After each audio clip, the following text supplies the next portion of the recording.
Good evening. Welcome to the Scotch Plains Fanwood Board of Education Open Agenda Meeting.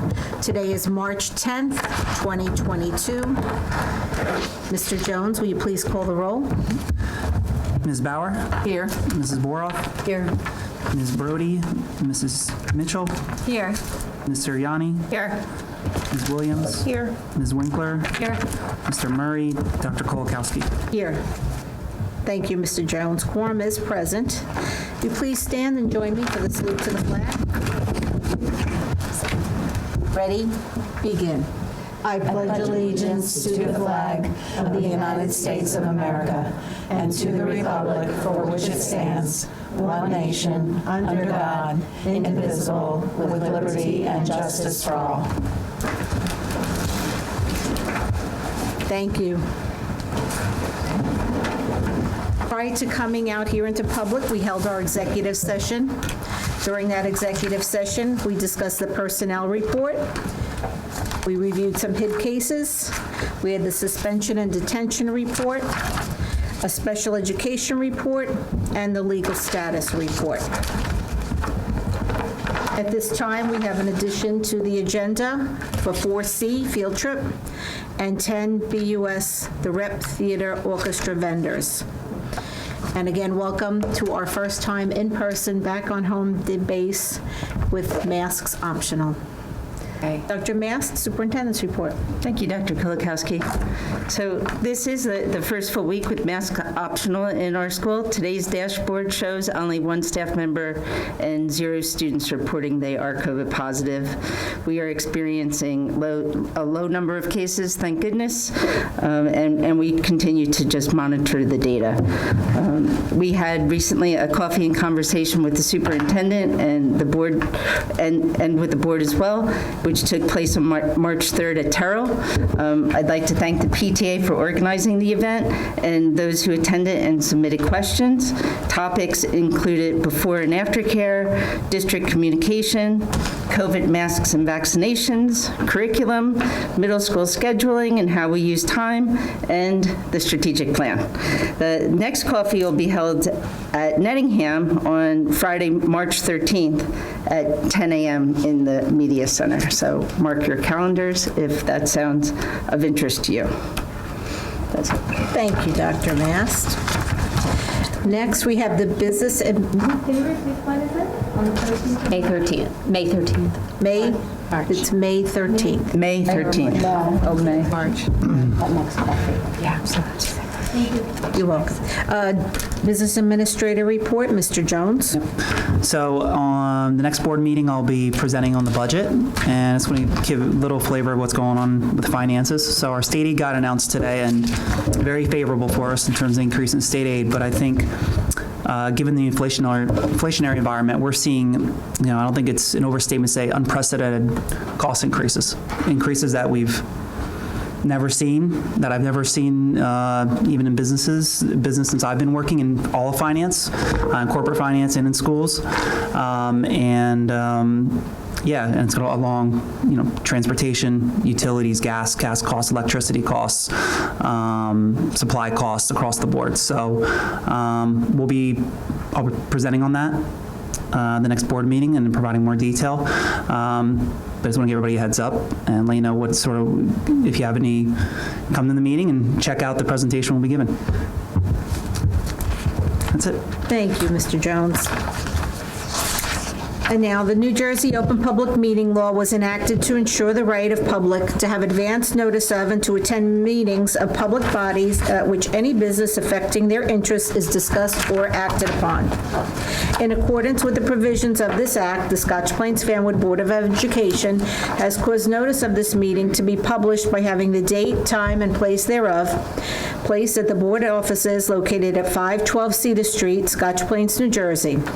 Such notice was also provided in written notice form forwarded to the Times, now known as the Union County Hawk, the Star Ledger, the Township Clerk of Scotch Plains, and the Borough Clerk of Fanwood in the revised notice of regularly scheduled meetings as adopted September 1st, 2021. And at this time, we will have our instructional update. We have the NASA Tech Rise Student Challenge presentation.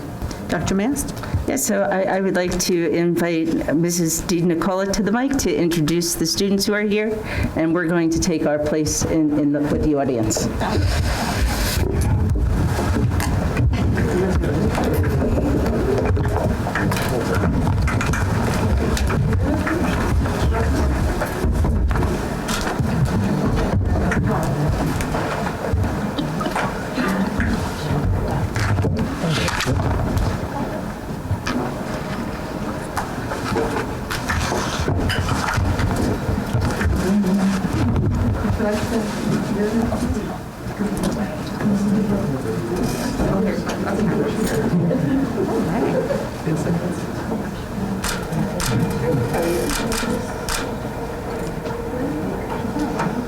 Good evening, everybody. I'm Lauren Di Nicola, and I teach biology at the high school, and it is really an honor to be here to allow this group of incredible students to share with you their ingenuity and creativity and the project that they submitted to the NASA Tech Rise Challenge, which really incredible. There were 57 winners across thousands of entrants, and their work was recognized not only as winners, but when they presented, like when the NASA gave the presentation, they were literally the first example of a project that was announced, which was so exciting. So we have Savi Suraj,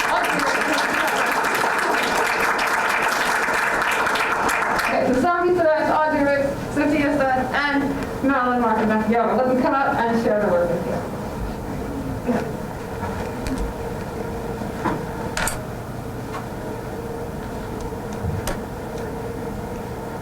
Thank you so much for having us. We are honored to share our idea with you tonight. We have created a project called Futuristic Farming together. My name is Madeline Marcavecchio.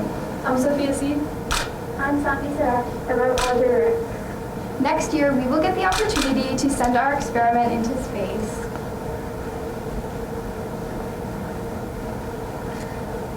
Last summer, NASA started a program called Tech Rise that allowed students in grades 6 through 12 to submit experiment ideas to be judged and selected by NASA engineers. Over 600 teams from across the country submitted project proposals to be tested on either a suborbital rocket or in a high-altitude balloon. We are so grateful and excited to have been selected as one of the 57 winning teams. Our experiment will be sent to space on the Blue Origin rocket.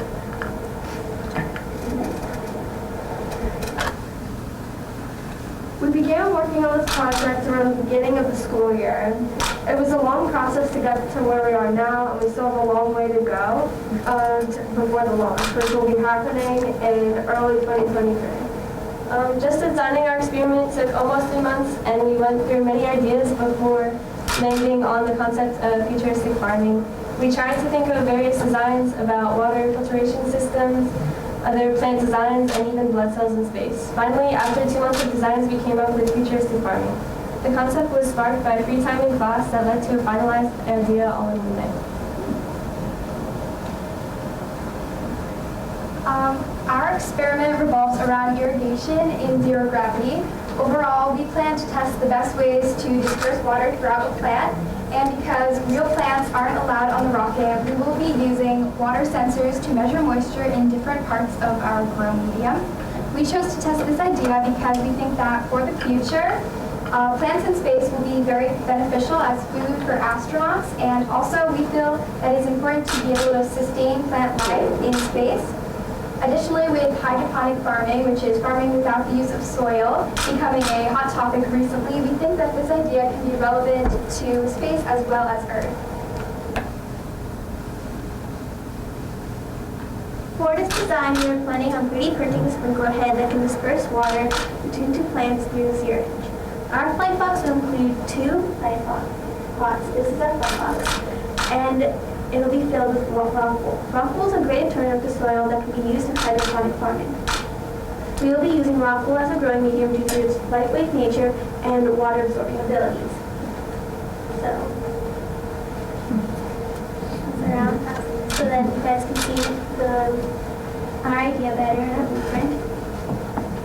In addition, we have 2 sprinkler head ideas. One is a flathead sprinkler which will be able to input water to the bottom of the pot. And the other is more of a cylindrical sprinkler head that can try to input the water throughout the entire pot. And we're going to see the difference between the sprinkler heads. In addition, we are going to have one pipe to make sure that our experiment is lightweight and does not exceed the weight limit.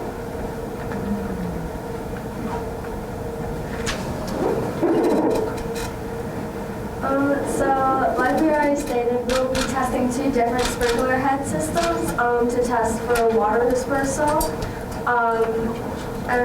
Since these parts will have to be automatically moving, we'll have a stopper motor to push the water out of the syringe through the tube and out through the sprinkler head.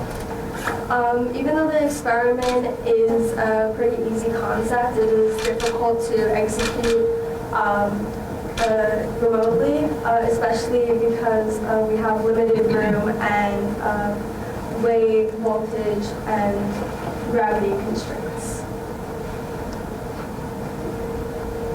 A few weeks ago, we were sent a box of different tools for us to test with, and so far we've been using a microcontroller like this, using a flight simulator to test our experiment idea. A light on the microcontroller changes color throughout the different stages of the flight, and that helps us know what stage the car is currently in, and it's currently simulating.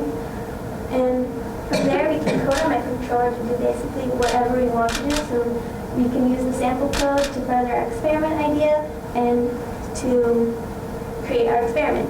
And in addition, we plan on attaching different sensors to our microcontroller and 2 different cameras so that we can take views of both pots in our experiment while it's in space. Right now, we are continuing to revise and perfect our design before starting the build process. We are working with 4 NASA engineers and getting many helpful suggestions on how to make our idea real. We've had several virtual meetings with them so far, which has helped us out a lot with shaping and refining just exactly what our experiment is testing for. Before we conclude, we would like to give a few special thank yous to people who have been very helpful and supportive of our project. Thank you to Ms. Faria and Dr. Heisey for providing us with a computer, which has been incredibly helpful for 3D modeling and Google Meets with the NASA engineers. Also, thanks to the tech department for helping us with all of our technical difficulties. We would also like to thank our parents for their continuous support. And a very special thank you to Mrs. Tina Cola, our advisor, who has been with us since the beginning. We are so grateful for her guidance, support, and assistance throughout this process. We would not be where we are right now without her. Finally, thank you all for giving us the opportunity to present our idea here today.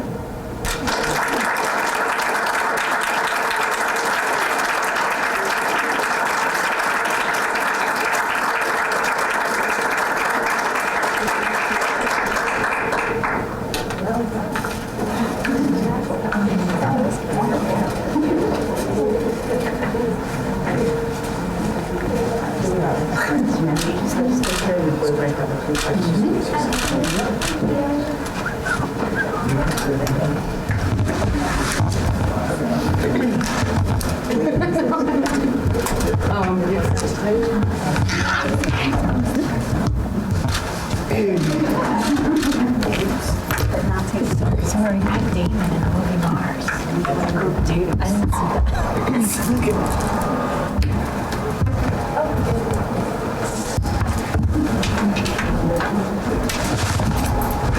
Just like that, we make a superintendent appear.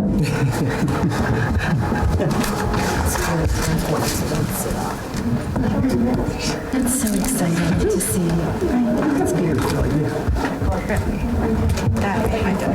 I'm at the wall. That's why I went to the wall. Sign sheet? He's got it. Yeah, similar. Yeah. Well, I'll just tell you that. I'm freshman year.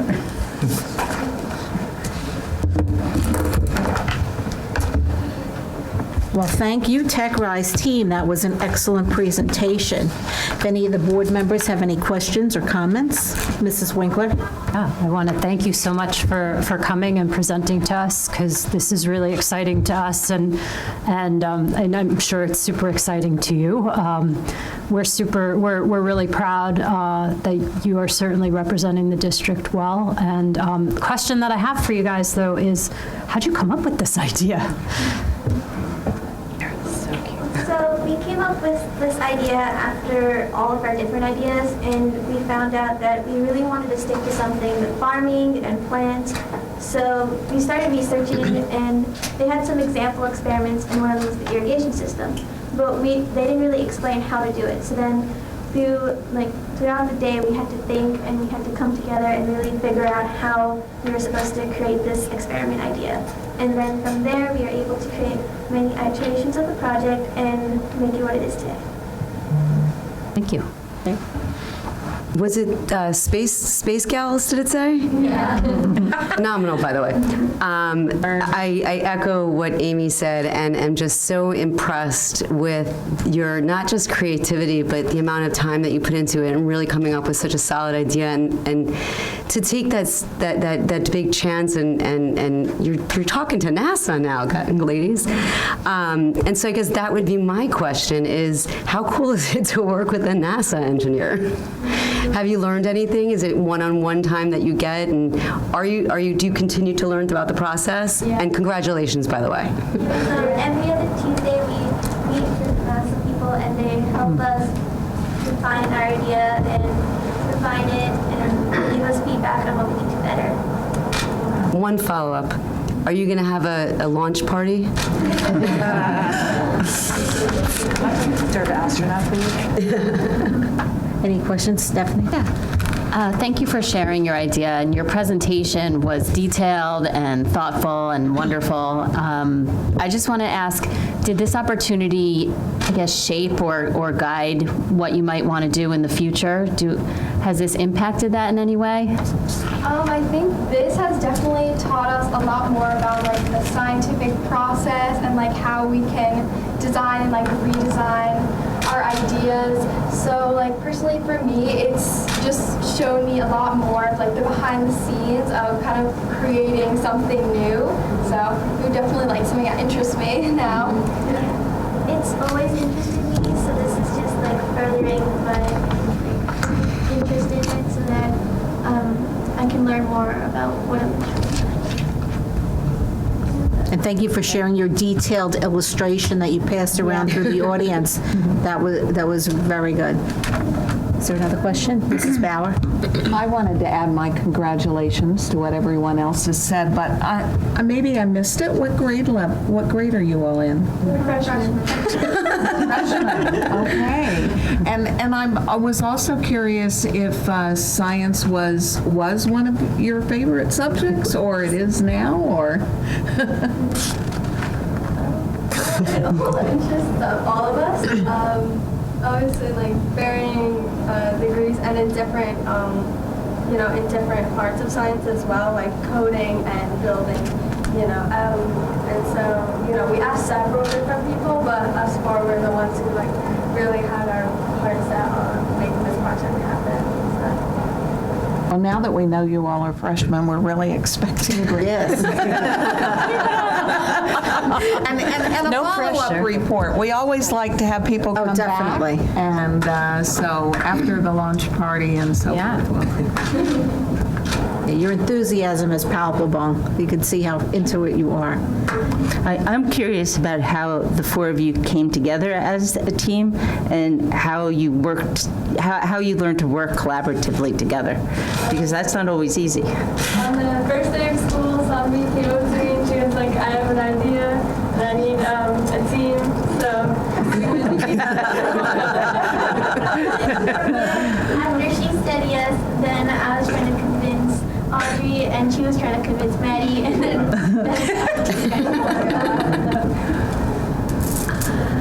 Well, thank thank you for your leadership in that. And I also recognize that you're getting national attention where Education Week came to interview you.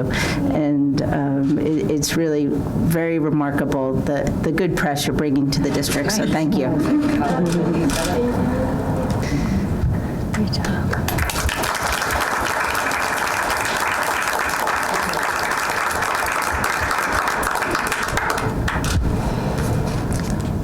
Well, thank you for coming out tonight and sharing your project with us, and we look forward to hearing more in the future. Sure.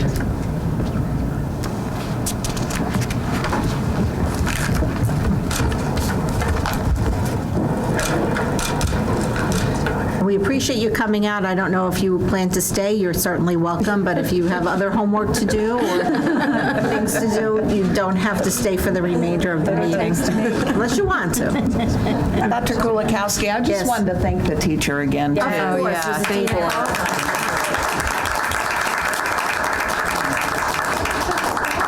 Thank you. How nice also to see women in science. Yeah. Oh,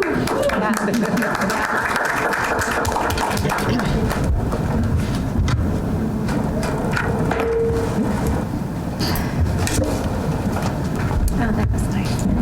Yes, that was really nice. Okay, after that wonderful presentation, we're going to follow that up with our public comment portion. So in accordance with the Scotch Plains Fanwood Public School Bylaws 0164 and 0165, the meeting will be open for 15 minutes for public comment. The maximum is 3 minutes per speaker. Speakers addressing superintendent items, business functions, and other board business will be heard first. If time remains, speakers may address other matters. Speakers, when you come to the podium, please slowly and clearly state your full name and the town in which you reside. And please note that board members cannot respond regarding concerns of individual students or staff members. Such matters should be addressed with the superintendent's office.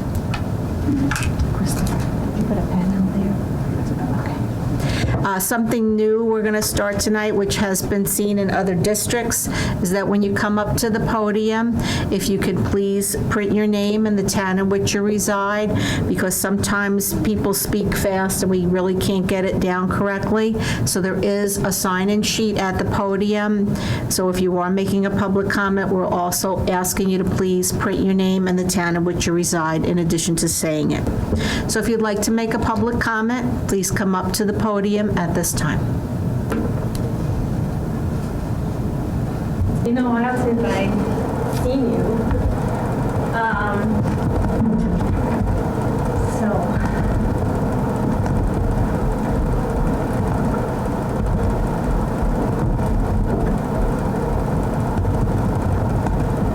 my name is Cami Trepka from Fanwood. Thank you. So first of all, I was very pleasantly surprised by this project because this is the reason why I moved in this country a couple of years ago. So to give my kids a chance to basically be able to develop and do such projects and be taken seriously when they have an idea. There are not many countries that actually involve kids in such projects, and they take what they say for seriously. Now, another thing that I want to thank, and I'm really, well, I don't know, it should be Murphy or whoever, but I was really glad to have this week maskless because it was kind of sad to hear my kids saying, I'm really curious how my teacher looks like.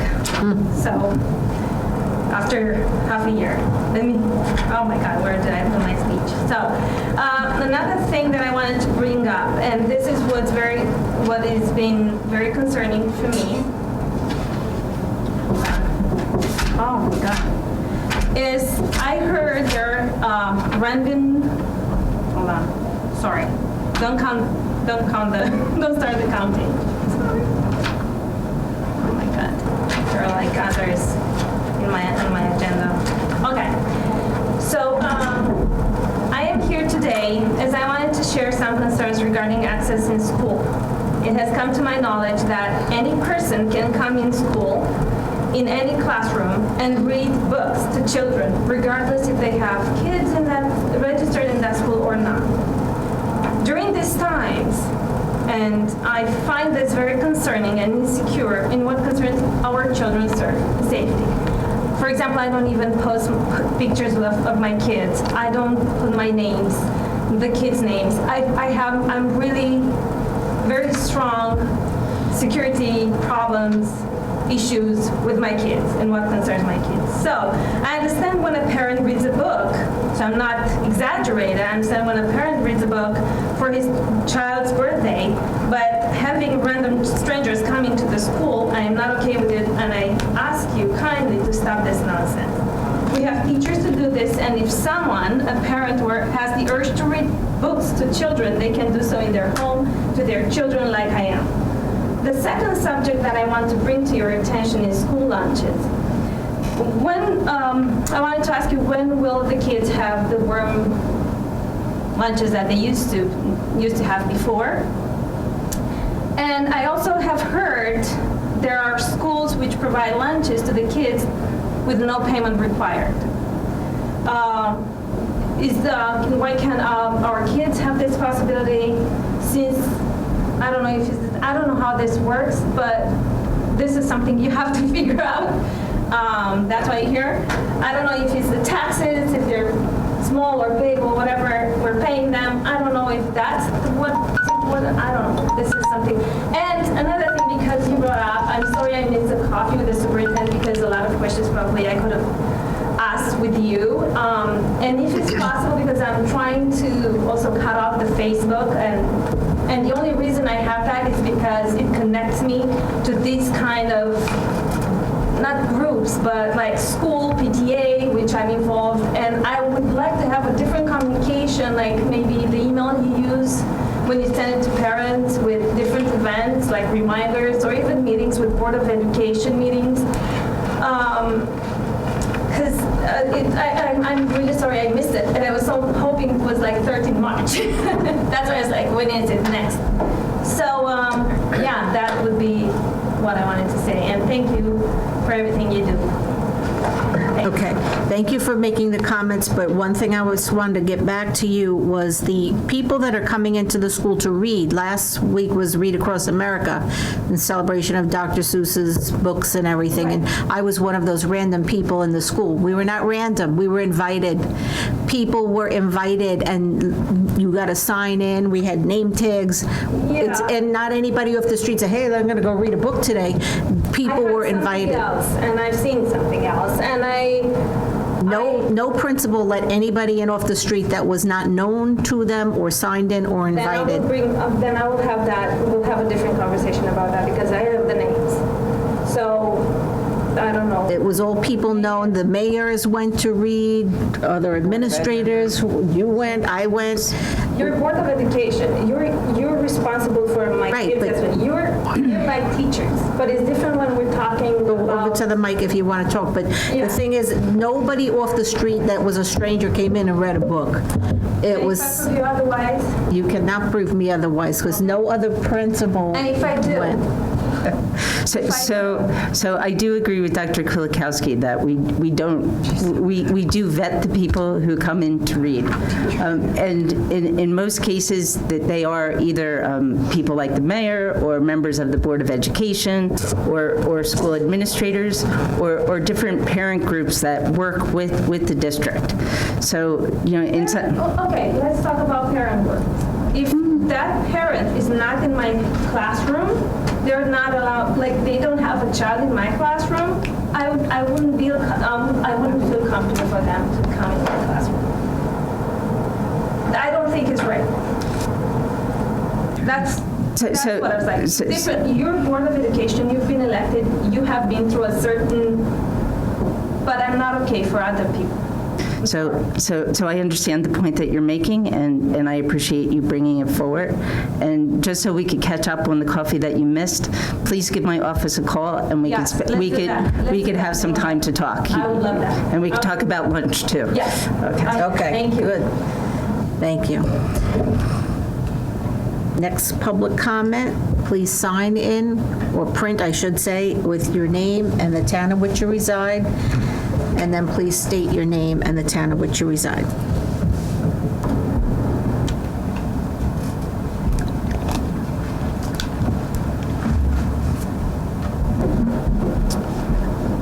John Denning, Scotch Plains. Thank you. I thought about sitting this one out. I mean, my kids aren't in the district anymore. The only impact to me from this was a little wasted tax money. No big deal, happens all the time. But I have this problem. When I see something wrong, I can't remain silent. So when I heard a parent complain that they were shut out of the Read Across America program, and when I saw the rejection letter saying they could not read because they did not belong to the right group, I had to see what was going on. The school couldn't possibly be supporting this. A quick Google search brought me to Dr. McGarry's Twitter page. Yes, indeed, with the full support of the district, the real parents were invited to come and take over at McGinn. His Twitter page had a link to their sign-up form. Their email had a few simple rules. You have to be a genuine member of the Real Parents organization to read. Who are they to decide what makes someone a real parent? They said you didn't need to have kids in the school and that you had to read one of their approved books. What else did I see? 64 slots to sign up at McGinn. Of those, only 13 were filled. 12 of those 13 were filled by the leaders of the Real Parent. How do I know? Because I've seen their names on all the endorsements for people up here when it was time to get elected. 11 of those slots were taken by 2 people who I'm pretty sure didn't have kids in McGinn. So this raises some serious issues. How did the school allow this sort of discrimination where only members of a certain social and political activist group can read even if they don't have kids in the school, but actual parents can't? Talk about control and discrimination. Read Across America was not meant to be a membership drive for the real parents. And what about the real parents that don't want the real parents speaking for them? Are they supposed to sign up for the group anyway? This group enforced an outright book ban. Wouldn't it have been great if we could have read the kids some books about space? School policy requires more than one point of view, and yet they enabled a book ban here, a complete lack of accountability. There's security issues, which she just brought up. Who was screening the people that came in? Is Real Parents liable for who enters the school on their say-so? Do they screen everyone who signs up for their groups that they invited to come in and read? I cannot believe the school district would be so cavalier with the safety of the children entrusted to them. There are too many other problems for 3 minutes. The district cannot undo what has been done. It allowed a political and social activist group to overtake this program and push the parents out. The standard defense of "we didn't know" cannot stand. The district had full knowledge with the insistent superintendent linking to their discriminatory sign-up page. Read Across America was taken from the children of McGinn and it cannot be given back. I hope that in the future this district will take our children and their education and their nurturing more seriously, rather than trying to please an outside organization that has the power to reward them politically. Now, please spare me the condescending "thank you for your comments, Mr. Denning." Instead, what I want to see is real action here to defend the interests of our children and the parents who entrust them to you. Thank you.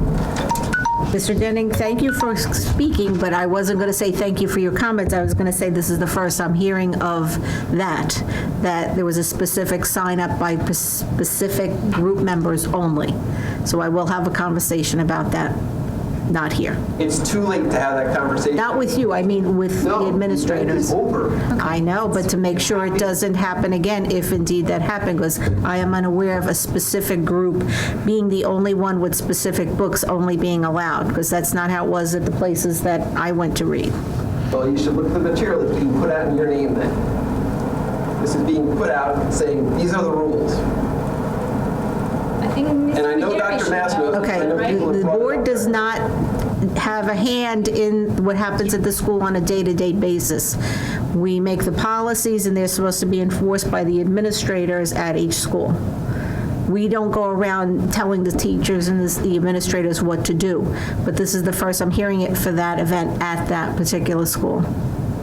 But you were perfectly happy a couple minutes ago saying you knew all about what was going on and who came in and who didn't. Or the Read Across America as it was supposed to be. Yes, because I know. That's what I was really like. I don't care about the views. I don't care. Okay, if you're going to speak, you have to be at the mic, but hold on, because you had your comment. Dr. Mast or Douglas? So the district was aware of how each principal has, historically done Read Across America. The real parents have made donations of particular books. The real parents in their social media reached out to their group and found out within their group who wanted to read in the school. That was not sponsored by the district. The real parent then brought the list of their members who would be reading. It wasn't exclusive to the real parents. When parents called and they expressed an interest in reading a book in the school, they could choose the book. There wasn't an exclusive library of books to choose from, except for in the theme of the real parents, they had the books that they donated to our libraries. And that was the subset that they organized to say, pick the books that we have donated to the district. We know that mission was to diversify our literature. That has been very public all along. And the real parents are vetted. They are our parents. In the case at McGinn, there were people who were not parents of McGinn, but they are parents in the district, and they had opportunity to read in the class. It was something that was supervised. It was something that wasn't out of the ordinary. The only thing that structurally I would say is when the real parents advertised on social media, it was misconstrued that anyone could go through that avenue to sign up to read the book. But every school had its own avenue for parents to come and read. So it wasn't at all exclusive to the real parents. That was my next question. But that social media post was confusing, and I have reached out to the real parents to fix that moving forward. You're right, Mr. Denning, we can't fix things backwards, but we could certainly learn from them. And in this case, that was it. There was a parent who did sign up, shared the rejection letter of that letter, and we worked together for him to be able to accomplish the goal of reading a book that he was interested in his school. So it was not exclusive to real parents? So you acknowledge a parent received a rejection in this process? From the real parents, yes. Not from the district. Well, they had the whole thing carved up and all the slots. That's the way it went down. I'm sorry you don't like it. I really hope you try and do better next time, but you did the kids a disservice, and I'm glad my children are no longer a part of this district. I'm sorry to say that, but every day you give me another reason to be grateful that I've taken them out. But I feel bad for the kids that are left behind, the kids that would have wanted their parents to come in and read to them, and it was made harder for them. And I have all the screen captures of all the information that went out, and it says these things that I read you tonight. These are the facts. I appreciate that they're inconvenient, but that's what happened on your watch and everyone's watch here. That's what happened.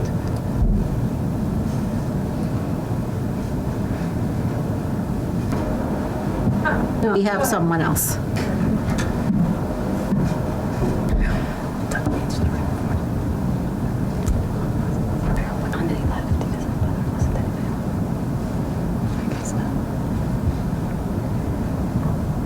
Okay, Richelle Gonzalez, Scotch Plains. Thank you. Well, first I would like to thank the board for giving parents the opportunity to come in during Read Across America and read books to the children.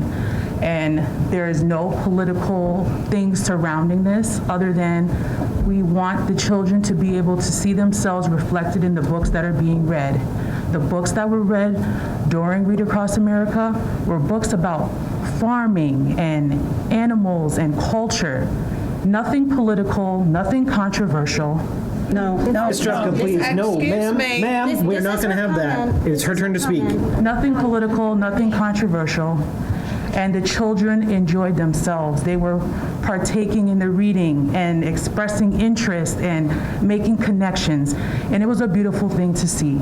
All the parents that read from Real Parents for Read Across America all have children in this district, and it was a beautiful experience across all the schools, not just McGinn, at School One as well. And for anyone to try to take that and misconstrue it is disappointing, and it really is. And for the gentleman that did receive the email, he received that because we were only responsible for the people that signed up through Real Parents in our membership. He received the email and was told that he can email the school directly and set up a time to read. Nobody was being kept away from doing so. The time slots that were filled, the people came in, we read, and it was a great thing, a great experience, and nothing negative should be taken from that. It was a beautiful day for these children, well, a few days, the week actually, and I don't think it should be clouded by all of this controversy. We are trying to move forward as a district to let everyone see themselves when they look around, when they read the books that are in their libraries, that the teachers are providing them to read. There's nothing wrong with a little brown boy or girl seeing themselves in a book. There's nothing wrong with that. It is really unfortunate that it's come to this. But I hope that we continue to invite all parents to come and read during these times like this, because the children are enjoying it and they deserve it. Thank you. Thank you for your comments, Ms. Gonzalez.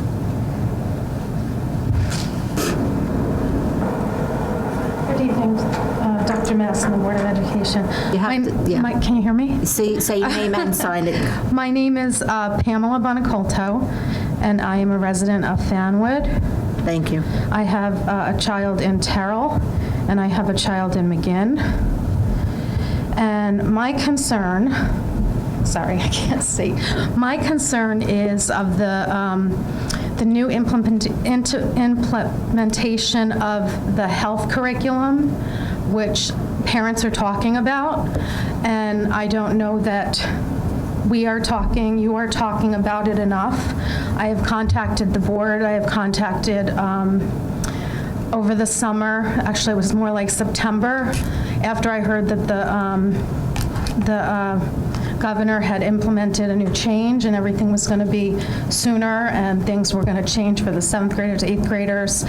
And I heard from Mr. Miller about the terminology that they were going to be using in 8th grade. We had a discussion. My girls happened to be in the car at the time, and it was eye-opening for all of us. He gave me plenty of time for question and answers, and questions, honestly, that he did not have answers for. I taught 5 years inner city and regular education Baltimore, and I taught over 13 years in Passaic. And as a teacher, as a parent, as a former educator, I'm concerned. And like I said to him, is what I'm telling you tonight, is that if we're not ready to teach a curriculum that's supposed to be implemented, and he didn't totally have the answers for me. He gave me his cell number, which I commend him on. I mean, I used to do that to certain parents.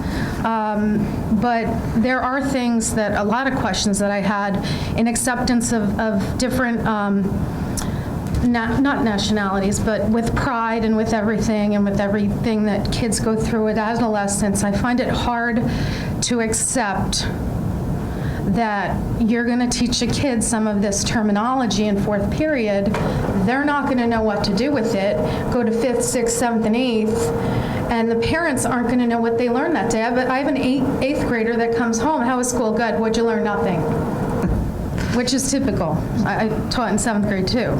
So I am looking for answers. I've called the office. I've asked, because he did tell me the curriculum would be uploaded online. I've called twice and asked for it. Nobody could tell me where it was. I went online myself. There was 2 paragraphs about health curriculum, unless I was looking in the wrong area. However, when I called the board office, they said that they weren't aware of where it was either. So also with that, and he said that they weren't going to do it in the beginning of the year. They were going to do it like after spring break or during, April or whatever. And each school was going to have like a leader, from what I understood. And I just want to know, I asked him if there was going to be a parent meeting. And I think that's super important because we're standing here at McGinn and I'm picking up my kids, and these other parents are all like, we want to pull out. This isn't right. Our kids are learning this. My daughter comes home from 3rd grade telling me stuff that her teacher is talking about that I find, quite ironically, just not appropriate for the classroom, and I need to know as a parent, and I would like to tell some of my friends, like what, another person was supposed to come here tonight. She couldn't make it. And I said, oh, I'm so glad there's an open agenda because this has been on my mind since September. So, like, what next? Where do we go? Because sometimes the uppers, like at the governor level, just put it in, this is what we do, this is what we're doing. They throw it to the schools. I know, I've been there, I did it. I was on the school safety team. I did a lot of stuff in Passaic, and we weren't comfortable with some of it.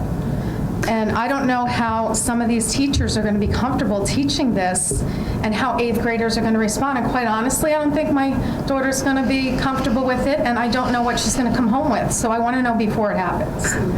So all of that is fair enough, and you are absolutely right that the curriculum that is now included in the New Jersey Learning Standards is coming our way. Maybe we could call it a pandemic silver lining. It's been postponed for a year, and everything that you are saying, I totally agree with. That we need parent workshops, we need teacher professional development, because it's new topics that for some people to talk about. Parents need to know what is being taught, so you can have those conversations at home. We've had conversations before about things that you wanted your children, to talk to you about rather than to learn about in the classroom. That is always a possibility in some of those health pieces. We have at our last meeting hired a person who's going to be the director of health and wellness and counseling, and because she understands, the sensitivity of some of these topics, both for parents and for kids, she is going to be in the lead of that work. And we did that by design because we know how carefully that work needs to roll out.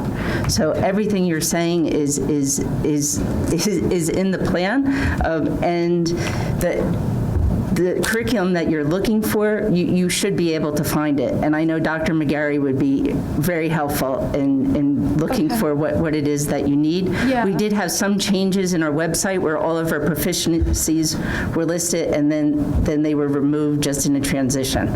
Yeah, So- my husband took over the computer room and the workroom for 2 years, so I'm like doing everything on the computer with my reading glasses on the phone, and I did do a lot. I do want to say Mr. Miller did give me plenty of time, phone time. I didn't even know what questions to ask, but I think after the terminology, my jaw dropped. I yelled to the kids, get out, go check on Dad. And I was like, did I just say? I said, yeah, you did. Yeah, I had that same conversation with Mr. Miller, and so we recognize your concern, and that will be a concern of many parents, and we have to talk about it together. Yeah. So are you telling me this curriculum is not starting this year, or it's implementing next year? That's correct. Okay. So teachers will be taught. We will have professional development around it. We will have parent workshops around it. Okay.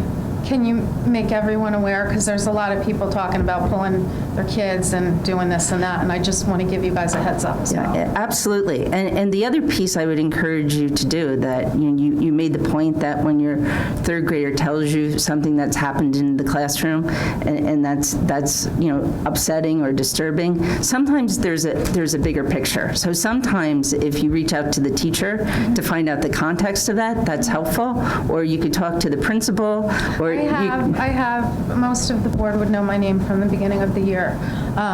There was a situation, and I called to follow up. I also need to know if there's, in McGinn specifically, is there a psychologist or social worker. Are they around all the schools? Terrell, I think there's a couple because I speak with them, but I think it's needed with COVID, with the anxiety from COVID, with the world, with just everything. But Dr. Slocum, I'm a fan of. Unfortunately, some things happened this year, and then I was very worried about this. So I said, let me go, tell them how I feel, and get it. Thank you. Yeah. So anyway. Thank you for telling us. Thank you very much. Thanks for coming and speaking about that, Pamela.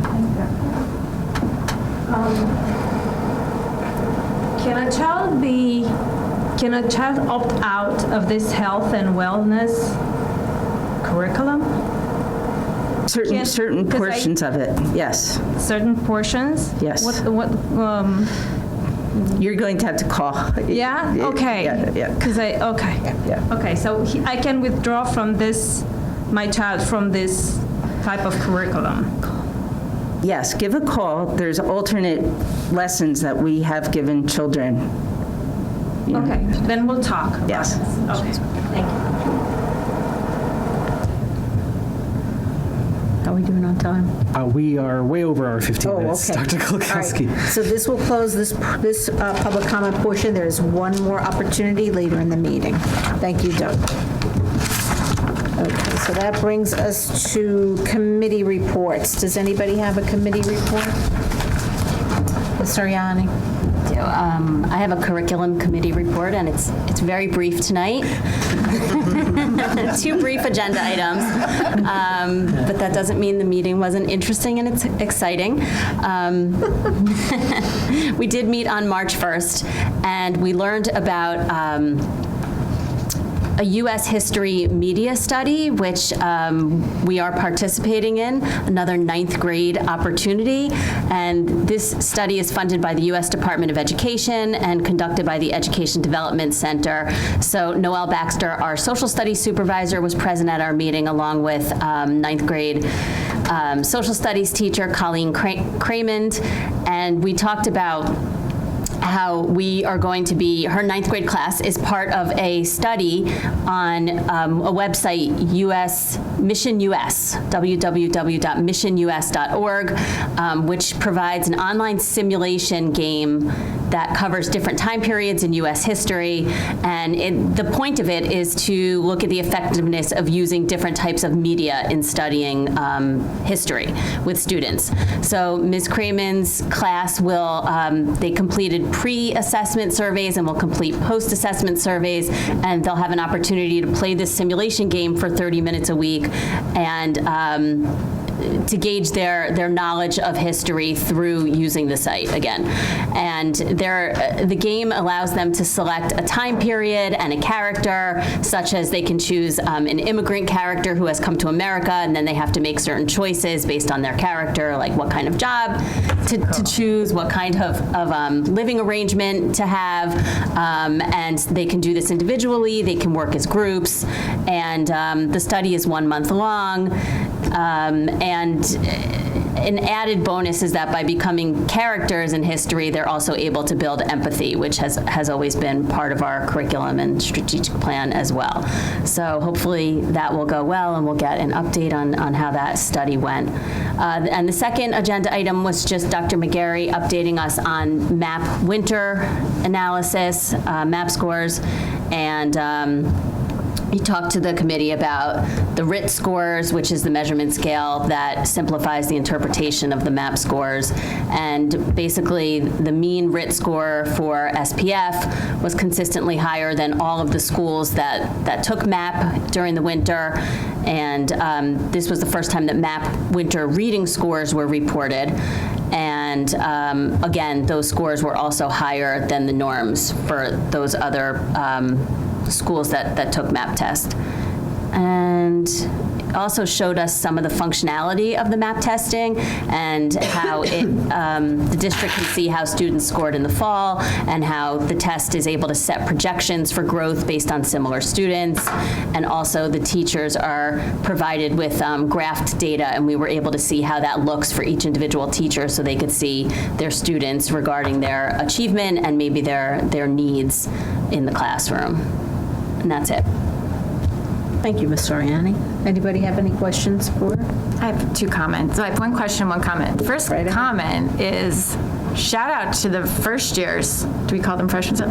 This amazing study and the science gals. There's good things going on in our freshman class. That's my first comment. And the second is a question. Is MAP just New Jersey or is that the country?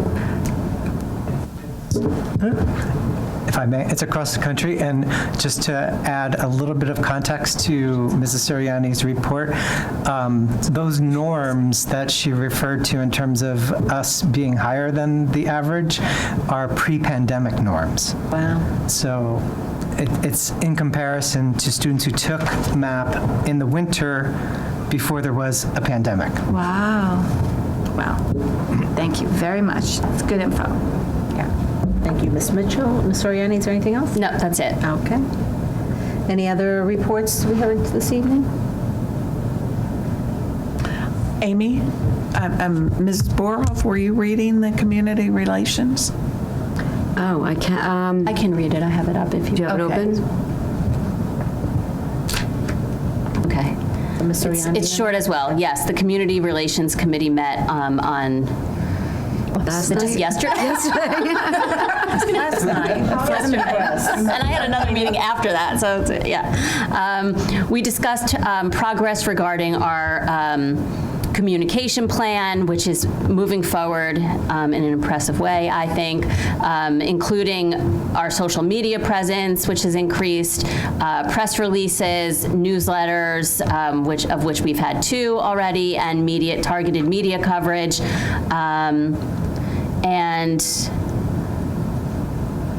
Okay.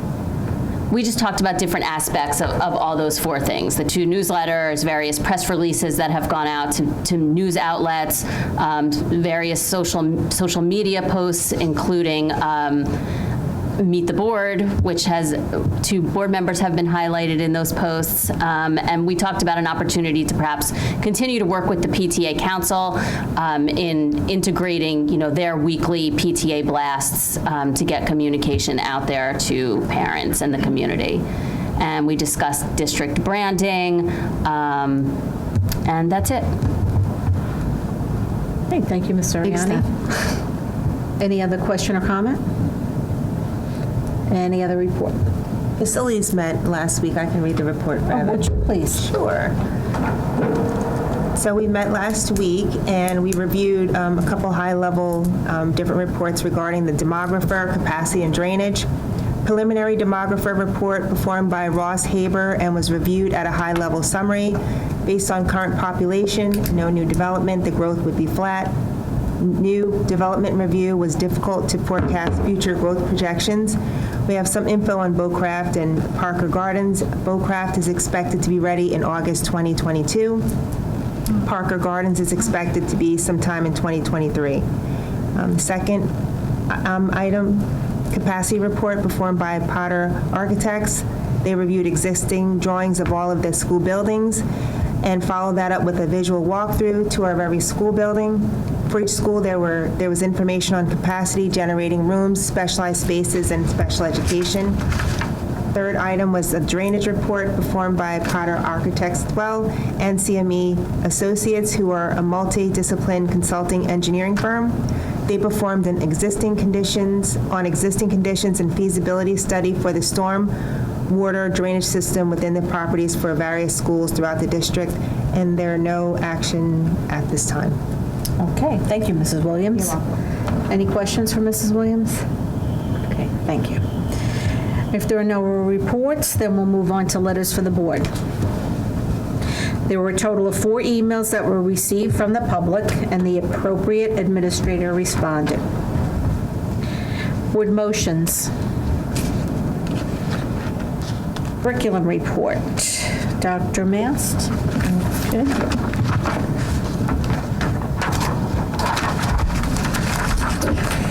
So 1C, move that the board approves the change of out-of-district placement. 2C, move that the board approves the superintendent's decision for HIBs that were discussed in executive session on February 24th.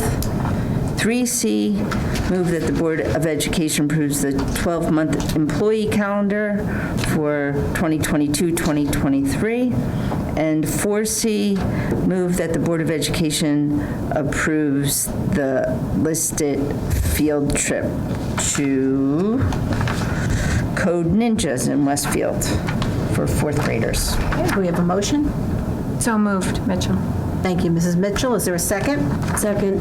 Thank you, Mrs. Boroff. Any question or discussion? All those in favor? Aye. Aye. I'm going to abstain from 2C because I wasn't in executive session to hear about those HIB cases. Okay, so there's one abstention. Any noes? Okay, the ayes have it. All those in favor? Aye. And motion carries. Dr. Mass, personnel report, please. So for one personnel, I asked the board to approve the recommendations in the personnel report that we discussed in exec. Okay, Mr. Jones, will you please call the roll? So moved. Oh, excuse me. Thank you, Mrs. Winkler. Is there a second? Second. Thank you, Mrs. Williams. Any question or comment?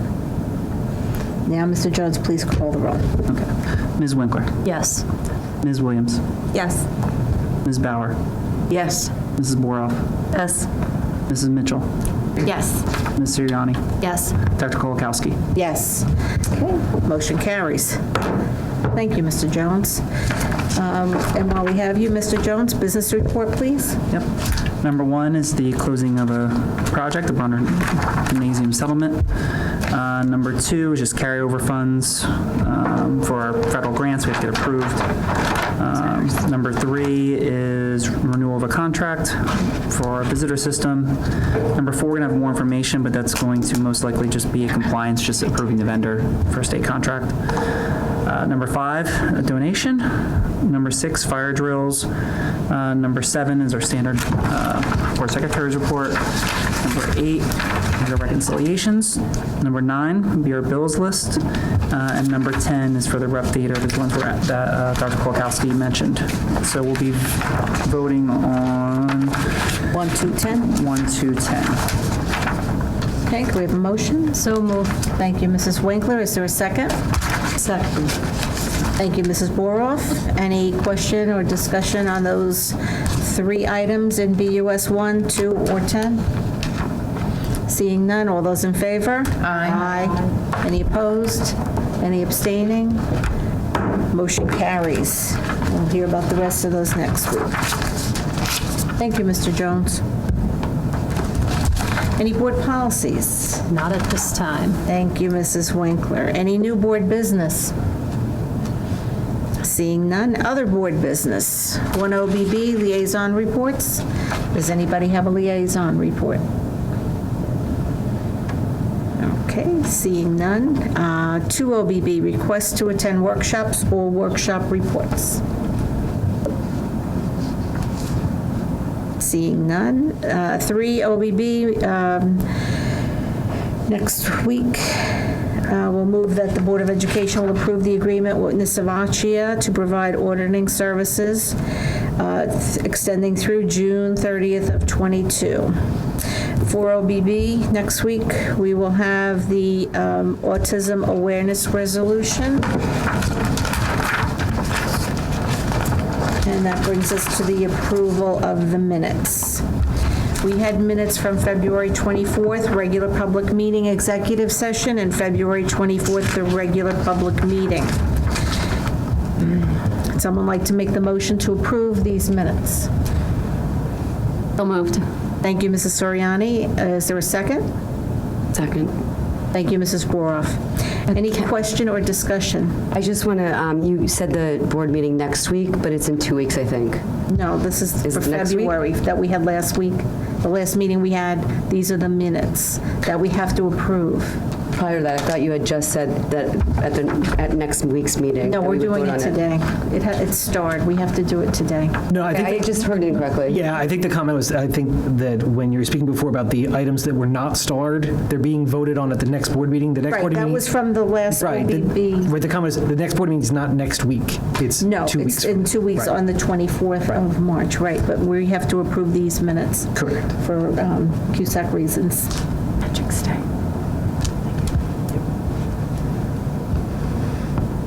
Any question or discussion? All those in favor? Aye. Any opposed? Any abstaining? Okay, the minutes are approved. So this brings us to the second public comment portion in accordance with the Scotch Plains Fanwood Public Meeting Bylaws 0164 and 0165. The meeting will be open for 15 minutes for public comments.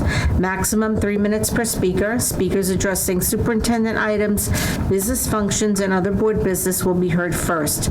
If time remains, speakers may address other matters.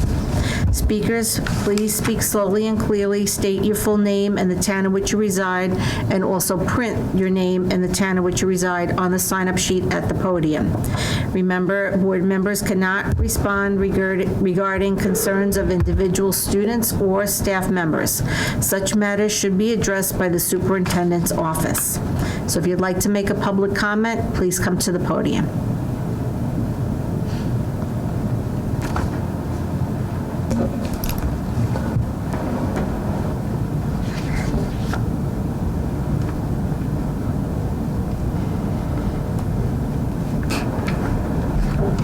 Hi, everybody. My name's Matt Ritter. I reside in Warren, New Jersey. I just want to thank you all for bringing the students and our teachers up to the Board of Education meeting to share their accomplishments. It was really fantastic to see these students in particular. Misty Nicole and I are unfortunately on opposite ends of the hallway this year, so I don't get to see her as much as I normally do, but I heard about this program and seeing the work that they did, the enthusiasm of the student body, the enthusiasm of our teachers. We appreciate you supporting us and giving us the autonomy to work with our students and share our passions. And so that's it, but thank you and have a good night. Thank you. Thank you, Mr. Ritter, and thanks for coming out and staying Nice always after see your you. long day at school. And we appreciate your enthusiasm for the students as well. Yes.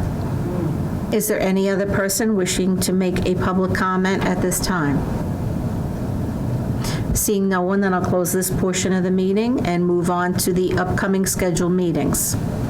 March 24th is our next regular public meeting here at the Administration Building. Public portion will be starting at 8 p.m. And as Dr. Mast mentioned, May 13th at 10 a.m. at Nettingham will be the next coffee and comments with the superintendent and Board of Education members. At this time, remarks for the good of the order. Anybody have any? Mrs. Winkler. I had the pleasure today of going over to the high school in the afternoon to attend a presentation that the environmental science classes were taking part in, where they had I say his name was Chris Morgan. Chris Morgan. Who came in. He is a conservationist, a wildlife conservationist who has a podcast, and I don't know, but he's known beyond the podcast, I'm fairly certain.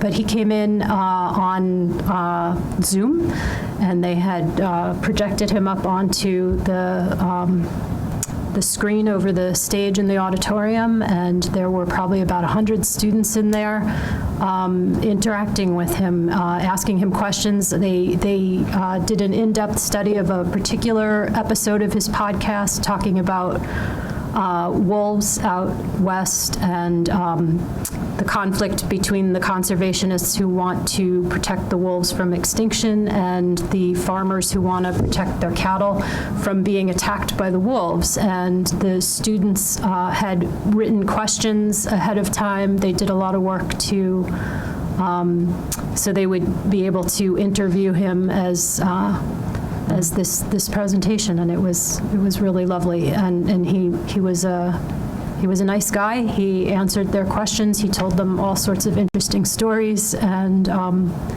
they seemed to really enjoy it. And it was just really nice opportunity for them. So shout out to Mr. Rittner for setting that up. Glad you were able to attend. It sounds great. Yeah, just to add a little bit to that, it was apparent that Mr. Rittner is very enthusiastic about this Wolf Ranger and Chris Morgan, and there were photo ops with him and the screen, but what you could see is the rapport that he had with his students and the way that he was sharing his passion, and it was just an hour of pure engagement. The thoughtfulness of the questions that our students formed were so impressive, and the way that they were able to interact using the technology was quite remarkable. So it was a good day. Yep. Thank you, Dr. Mast. Any other remarks? I just want to say, Dr. Mast, I know you use the term pandemic silver lining sometimes, and I think the increased use and comfort with technology has afforded our students some opportunities like this one, and then the students to be able to meet with NASA engineers, which, what an opportunity. I don't know where they're located, Texas or Florida or wherever, but so I think, pandemic silver lining that we can have those virtual opportunities with such incredible educators. Yeah, and with such ease. Thank you, Ms. Soriani. And as Mrs. Mitchell? Yes, sorry, were you going to say something first? I just want to wish everybody a happy St. Patrick's Day. Yes. How lucky we are. Yeah, next week. Yeah. A week from today. That's right. We're not having a meeting, huh? Well, as was mentioned earlier, many of us did readings at the schools, and it's great to go in and whether you brought your own reading book or you picked one up that was there at the table. I met with 2 classes at school one, and it was just so nice to get in the classroom and be with them again because we didn't do this last year.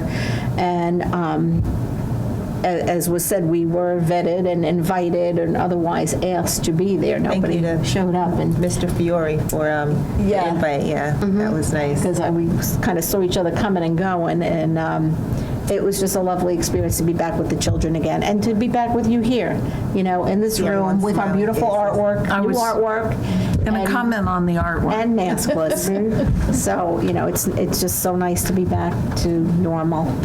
Dr. McGarry and I also met with the EEF this week, and we reviewed a number of grant submissions, and we just worked with the EEF in that capacity, another significant partner to the district, and just my hats off to all the teachers and staff members, and this time even students who submitted grants. Wow. So cool. Yeah.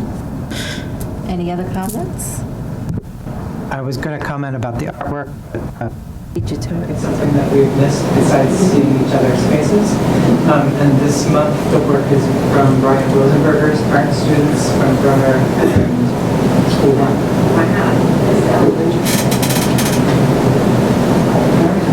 And there's also another great exhibit out in the lobby from our arts integration specialists to work with biology classes and freshmen at the high school. Your class? That's mine, yeah. Okay, well, we'll have to see it as we go out.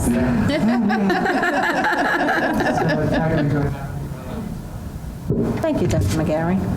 And speaking of the arts, there's a play coming up soon, right? Yes, Les Miserables. Yeah, There's yes, several, I'm going. actually. Yes. Wizard of Oz, Fiddler on the Roof. Yes, lots to do. See you there. Yes. Yeah. Okay, if there's no more comments, then can I have a motion to adjourn? So moved. Thank you, Mrs. Williams. Is there a second? Second. Mrs. Boroff. Any comment? All those in favor? Aye. Opposed? Meeting adjourned. Thank you.